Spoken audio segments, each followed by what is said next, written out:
A mi em sembla molt bonic, perquè veníem del teatre infantil i hi havia alguna cosa amb el que fèiem que dèiem ens agradaria fer-ho d'una altra manera.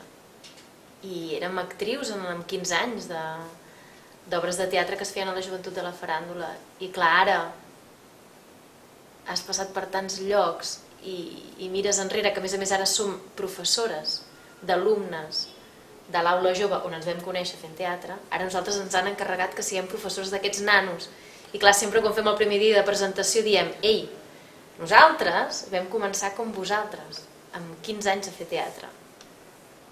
I pots passar per molts llocs i també és una cosa que és veritat, a l'haver fet aquest procés amb els nanos de 15 anys o 14 ja els diem, ei, hi ha titelles, hi ha un món visual, hi ha una manera de treballar que no és només el text. I clar, des de molt petits ells ja veuen això que nosaltres no vam veure fins que no ens vam fer més grans i vam començar a veure espectacles d'aquest tipus. Però és molt maco, vine aquí, Groneta.